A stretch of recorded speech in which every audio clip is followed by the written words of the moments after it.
With all the budget constraints of professional rugby in 2026, it's good to see that it doesn't matter to the French, who are willfully spending thousands of pounds on flags. Good on you, lads. We'll start our roundup of Week 18 in Pro de Deux at the Stade des Alpes, where Grenoble took on Vannes.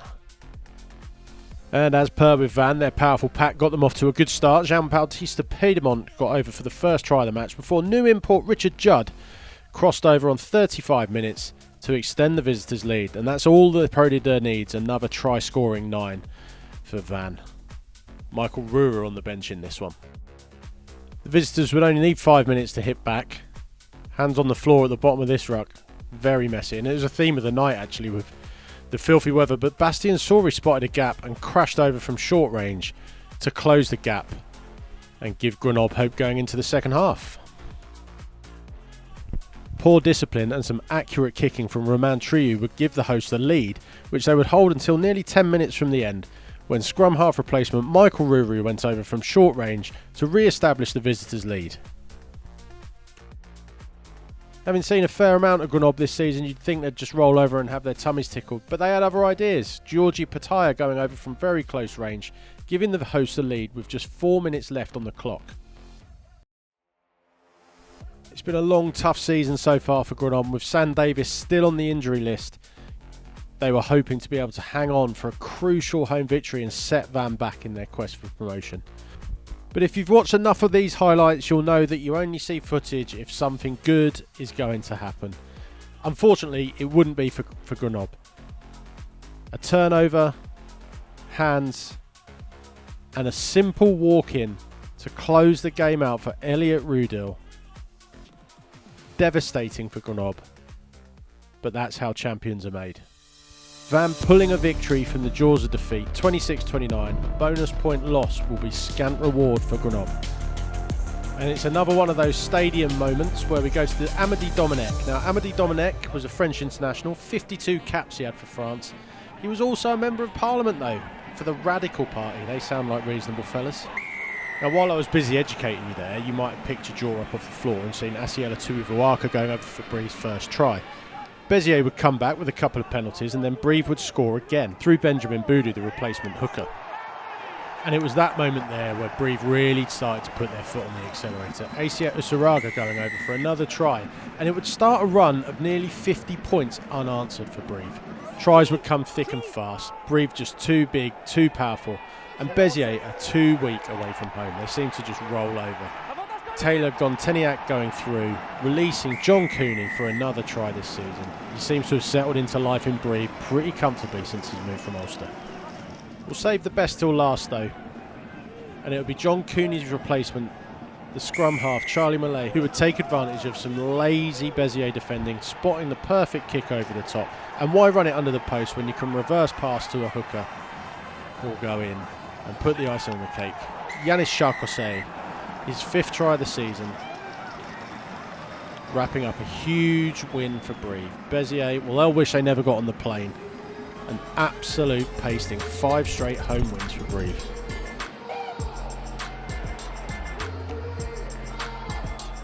Off now to Stade Armandie, and I'll leave you in the capable hands of Tim and Joe for this one. Struggling against line speed. They've got a nudge on this time. Santi Cecino, was he tackled off the ball? I think he's going in. Try time. Agen do get the reward. The extra man tells in the pack, and they have opened the scoring. 15, first time they've been here since the very start of the game.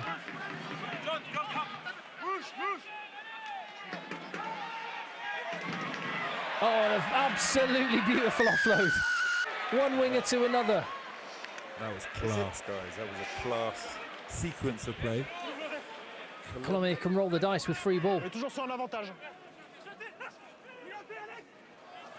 Little lift over the top.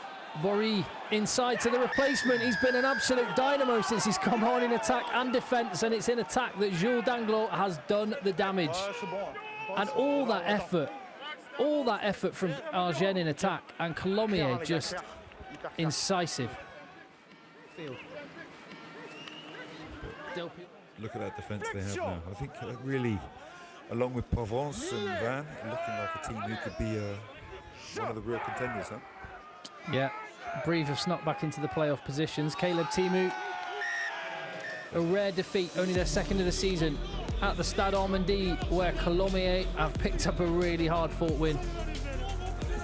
And we're back in Lalonde for Dax against Biarritz, a sort of semi-local derby.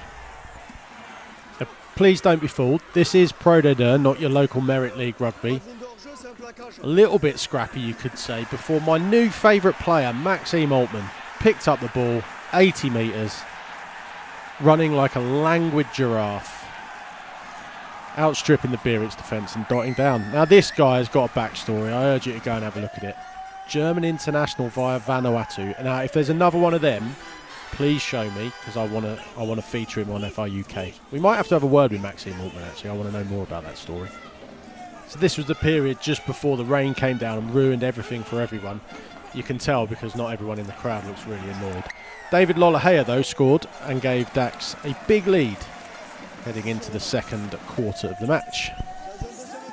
The Bass would pin Dax back though, an Adrian Sonzogni try and an Enzel Selponi penalty would get them within 4 points before David Lolohea scored again to re-establish the host dominance. And as you can see, honking down. Now it wasn't quite next try wins, but it was close. Biarritz off the back of a maul and Johnny Dyer going over. And look at that. If that doesn't bring back memories of Thursday nights on a training paddock, freezing your cobs off, what does? Dax would hold on though, 24-15, a big win at the bottom of the table. Dax doing what's necessary, winning their home games and letting the rest take care of itself. Off now to Nevers, the centre of France, and another big game for Stade Montois.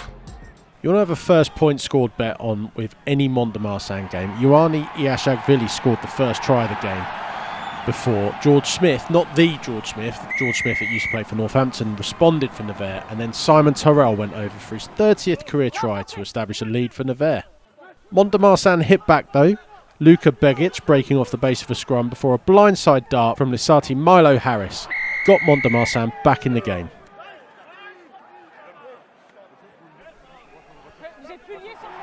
So with 10 minutes to go, Mont-de-Marsan had a 4-point lead, but as you can see from this, I'm not quite sure how Mont-de-Marsan stopped that ball. They did though, but Joseph Leggett broke off the base, smashed through a few weak shoulders and over the line to give the hosts a very slender lead, just 10 minutes on the clock. And then the ref took over. Scrum penalty there, not sure who was at fault, no one ever is.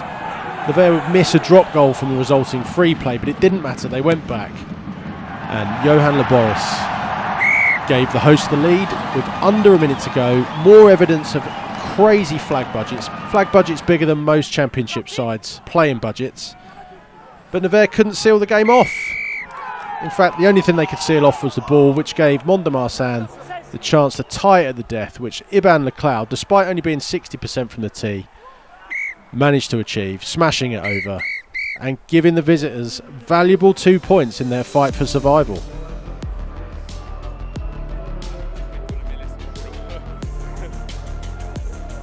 Off to the Stade Chanzy now, and Soyo Angouleme against Oyonnax. Now we're going to keep this one short. You'll see why in a minute.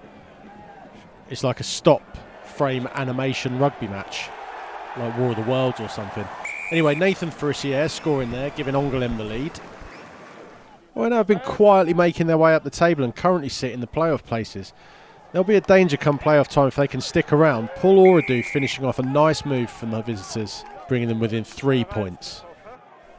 Oyonnax will back this up with a penalty try and then a penalty from Luca McCarver. The only response Angouleme could muster was a penalty from Corentin Glenat. And it was Paolo Tafili who would go over from very close range to give the visitors a commanding lead. The conversion would be missed, wouldn't matter. McCarver would have another penalty and then nudge the ball into the crowd. Disappointing season continues for Angouleme after making the playoffs last year. That's 3 defeats in the last 4, including defeats to Biarritz and Carcassonne, which will really sting. And we're in Provence, the Stade Maurice David for the visit of Aurillac. Can the host keep the pressure on at the top of Pro D2? A familiar face back in the side for Provence. George North starting just his 4th game of the season and his first game in 10. He's made just 16 starts in Provence. But it didn't matter. Fullback Leo Jouret opening the scoring and Aurillac with their backs to the wall early doors. It would be a pretty grim day for the visitors. Tedo Abzandadze with a penalty to get them on the scoreboard before a beautiful crossfield kick from Caleb Monks to Sione Tui, and the hosts were in again. One of my favourite lines in any film is when Crocodile Dundee says, "That's not a knife, this is a knife." Well, if you've seen Rain, that's not Rain. That right there is Rain. And you can imagine the game descended into a little bit of a pick and go fest. Malahoy Suter scoring for the hosts and then looking like he'd literally rather be anywhere else. And who can blame him? It was carting down. There'd be another try though. Another short ranger. Guillaume Piazzoli going over. And he as well looking like he'd rather be anywhere else. Another win for Provence, 26-10 this time with a bonus point. They're keeping the pressure on Van at the top. It will be a mega end of the season down in Provence. They've got Van and Valence for their last 2 games of the season, and they'll be hoping that their playoff place will be wrapped up. And speaking of Valence, we're at Georges Poppadom Stadium for Valence against bottom of the table Carcassonne. These teams at the bottom of the table start quickly. Mathis Barker, the centre, going over for the game's first try, giving Carcassonne the lead. Valence were looking to bounce back from defeat last week, and their powerful pack was too much to handle for Carcassonne. Dorian Marco Peña finishing off a powerful Valence maul. Carcassonne have shown that they can play a good bit of rugby, and this fella, Gaëtan Pichon, he'll be on the radar of clubs much bigger than Carcassonne. He went over for his 4th of the season, and Carcassonne retook the lead. After 5 straight wins from round 10, Valence have had a little bit of a rough bump in the road. They lost to Colomiers, they lost to Mont-de-Marsan, and they were determined that they wouldn't lose to another bottom of the table club. You wouldn't say this was classic rugby. A little bit of your man defending there. And quick ball. And no, that's not a winger, that is a hooker. That's again Dorian Marco Peña in at the corner. And Valence retake the lead. The conversion was good, and a Johnny McPhillips penalty on the 71st minute gave Carcassonne hope. But the FR UK motto is, it's the hope that kills you, and it was indeed the hope that killed Carcassonne. They couldn't hold on, and with 4 minutes left, Thomas Rosier scored in the corner to break Carcassonne hearts. A cruel defeat, and one which leaves Carcassonne looking up and a long way from safety now. With Dax's form improving and Mont-de-Marsan picking up points where they shouldn't, Carcassonne will fear the worst. Let's have a look at the table then. Van, well, they're out in front, 7 points clear at the top. Provence, Colomiers and Valence all chasing. Oyonnax sneaking up and Agen into the top half. At the bottom of the table, Dax, they move up to 13th. They've got as many wins as 7 plates to theirs. Mont-de-Marsan are closing the gap on Beziers. Carcassonne cut adrift. Some eye-catching fixtures this week, none more so than our live game tomorrow night, Oyonnax against Van. It's the battle of the bottom that's got my eye though. Beziers against Dax. Bobby Skinsav's men looking to avoid slipping further into trouble at the bottom. Join us tomorrow night from 7:50 p.m. for Oyonnax against Van. Join Tim and maybe some other guests. Who knows?